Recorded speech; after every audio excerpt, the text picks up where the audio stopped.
And we back. Welcome back to another episode of the Get Buggers podcast, hard winning basketball. I'm your host, Musa Marathi. Well, it's the pre-cap, baby.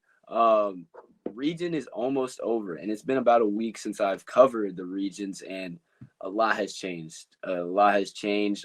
Contenders are showing to be pretenders, as I would put it. And we're just gonna jump right in. Starting with 5A basketball. I'm gonna start with 5A Region One, being the region that plays for Greenville County 5A schools. And Teohana, man, they gave the business to Woodmont the other night. I'm gonna just put it straight up. They won by about 20. And it just, I don't really know the details of that game, but Teohana won that region and they secured it after that game. That region is complete. Actually, no, Malden plays Woodmont tomorrow as the final game, but even if Woodmont wins this one, it will not really matter. But of course, it matters for seeding. But yes, Woodmont has lost 3 games now since the last time. I believe I said they had lost 2. Now they're down to 3 losses after losing to Teohana this week, and hopefully they can get it going, especially going into the playoffs because they've been kind of struggling right now. And Malden did hit that game winner on Tuesday. I'm not going to fail to mention Braden Hirschberger calling game against Hillcrest, knocking Hillcrest out of contention and putting Hillcrest on a 2-game losing streak, I believe. So that 5A region, I'm glad for Malden. I know I wanted Hillcrest, wanted them to contend, but Malden needed that win, and it's good. Malden has 1 win in region now, 1-6, and they will not be making the playoffs, but at least they got a win. So tomorrow, the only 5A game on the lookout is Woodmont versus Malden. I believe that game is at Woodmont. So yep, that's basically the pre-cap of 5A. And then of course, there's also the other 5A I've been talking about for basically all of region, and that is the Spartanburg 5A, which features teams such as Dorman, Spartanburg, Burns, Boiling Springs, and Gaffney. Boiling Springs, another pleasant surprise, having 2 wins, a 2 winning streak now. After Trey Locklear, after I talked about him last week about how they had been struggling, he came through. Friday they beat Gaffney, and then he proceeded to call game against Spartanburg in the 1-point victory on Tuesday.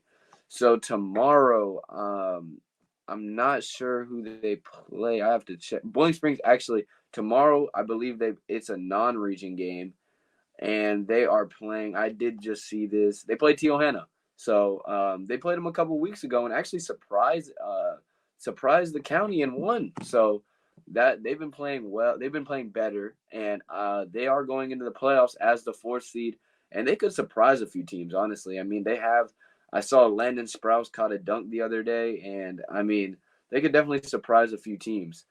I believe Dorman, they've already secured region, but they do have Spartanburg tomorrow, or I guess tonight. I am recording this on Thursday night, but they do play Spartanburg does play Dorman in the city rivalry game, and that will basically be it. Burns also plays Gaffney, so it should be Burns' game, but it would be nice to see Gaffney get a win in region. They've definitely been struggling in region, but it's a tough region. It's a tough region. I mean, I think that's the toughest 5A region in the state, or one of them at least. Moving on to 4A. Now this is the fun part, man. I can't emphasize that enough. So looking at it right now, this is where it gets tricky because right now Riverside, Wade Hampton, and Greer are all 5-2.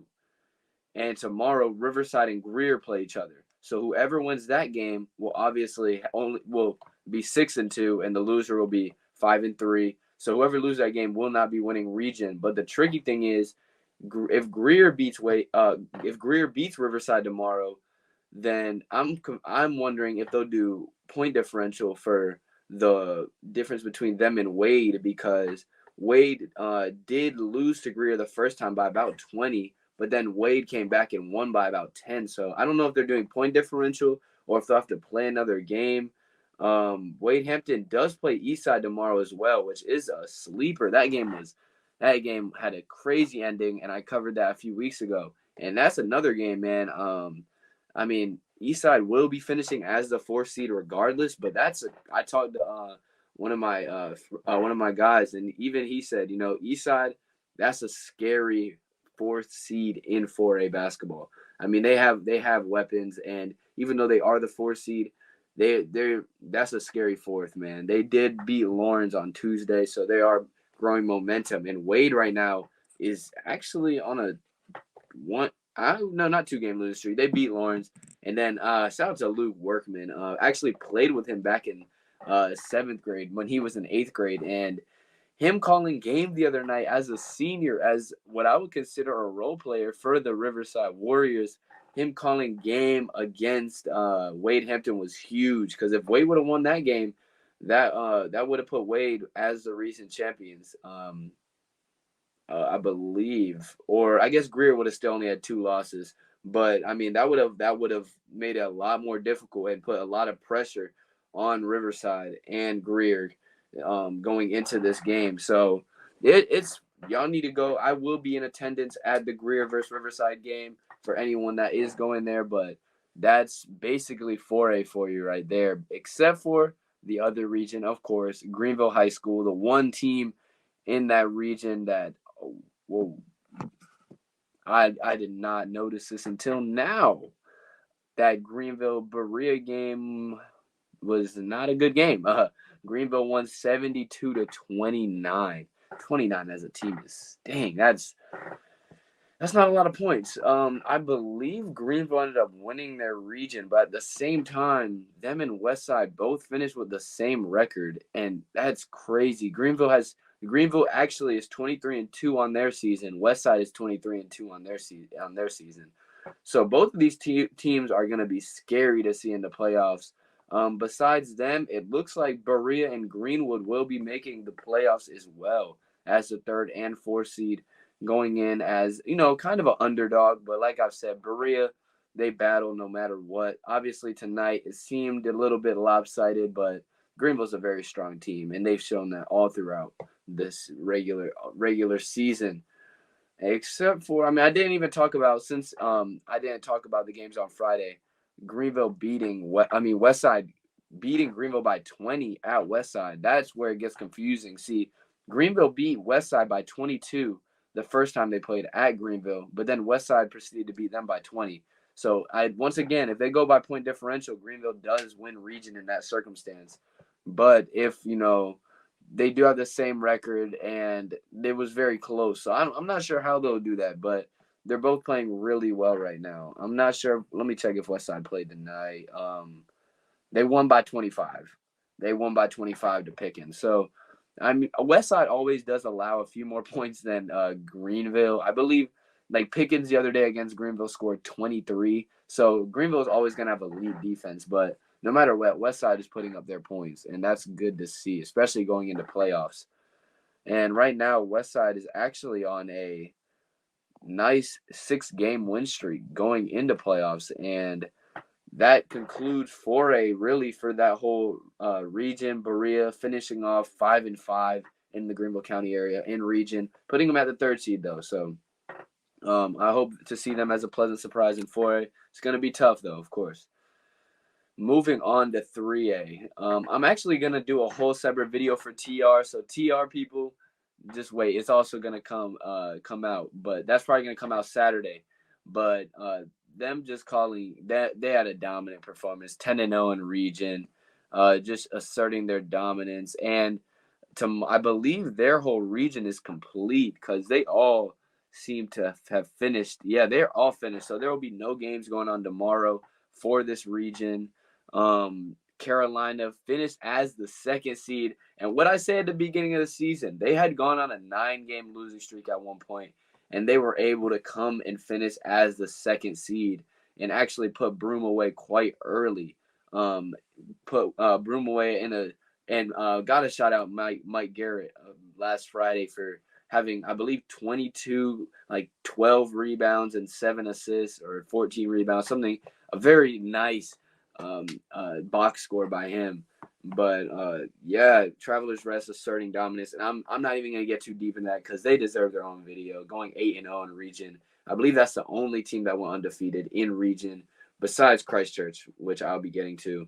But nice little region over there, and I'm very glad for Carolina for reaching the playoffs. And I haven't checked, but this has to be the first time Carolina has reached playoffs in years, man, or at least the past couple years. I know they were dominant back in the day, but man, it's just good to see. And I mean, Zenterio Spurgeon deserves his credit, Mike Garrett, and all the role players because it's a team game. And good job to them. Blue Ridge also making it as the third seed without Justin Bailey. They've been a pleasant surprise, being 4-4 in region. Another Greenville County school. So the three top schools in that region, both from Greenville County. The bottom two, Spartanburg County being Broome and Chapman.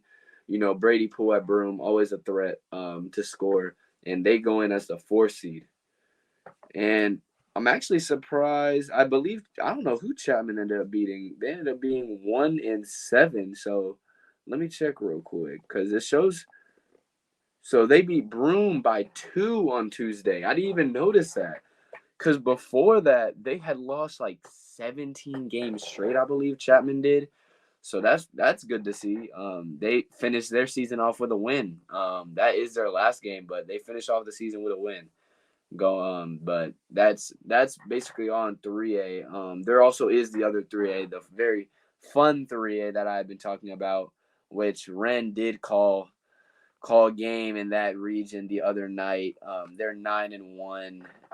Southside finished 8-2. Powdersville 6-4 after slipping up a little bit at the end. They did lose to Palmetto, which I mean Palmetto has a few guys. Got to shout out Stokes. He's a hooper. I mean it's no easy games in that region. And Palmetto was actually able to finish as the 4th seed, being 3-7, and they had to win that game because basically they would have been competing for that 4th seed with Fountain and Belton Honey Pass. So they really came through by winning that game. And yeah, Ren basically gave the business to BHP on Tuesday. So that concluded that region. And that was a very underrated region. So there will be nothing going on tomorrow. They are all concluded. And we'll move on to 2A. 2A, basically GMC, GTC. I'm gonna say we, since I'm in that region. We finished our seasons on Tuesday. Everybody's done. GMC finished 8-2, and at the 2nd seed. So we'll be playing next Thursday in the playoffs. But we don't play tomorrow. And GTC, I believe, went in as the 3rd or 4th seed. I actually do have to check that real quick. Because that's actually I want to make sure I get this correct. They finished 4-6, and they're tied with Blacksburg, but I don't believe they play tomorrow. That's a little different though, because maybe they're gonna go by point differential. But them and Blacksburg, which Blacksburg is in a different county, they both will be going into the playoffs as the 3rd or 4th seed, I guess, depending on point differential. But it shows here Greenville Tech Charter as the 3rd seed, so they have a young team, mainly all 10th graders, and they finished the season. They had a solid season. I'll say that, and they'll all be back next year, so that's the good thing about that. Lastly, we'll be moving into 1A, and I got to watch Christchurch last night, and I honestly should make a Christchurch video because they assert their dominance, man. They make other teams. When I watched them play against Southside Christian, you could tell who the stronger team was for sure. And I want to just talk about them. They're undefeated as well, and they honestly have a very good chance on winning 1A state championship. And that's basically all I have to talk about. They obviously have Jordan Butler, DJ Harvey, Woods Wyndham. The list can go on, but they also are, I believe they're finished, but let me make sure that they are complete with their season. Yeah, they're 8-0, and that will conclude that region as well. Yeah, Southside is sneaking in. Them and St. Joe's are sneaking in at the 3rd and 4th seed, tied up at 3 and 5.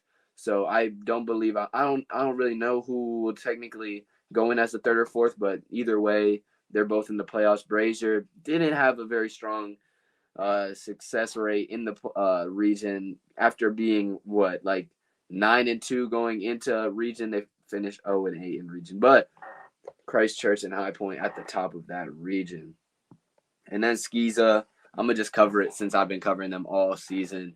They have Shannon Forest, strong small school.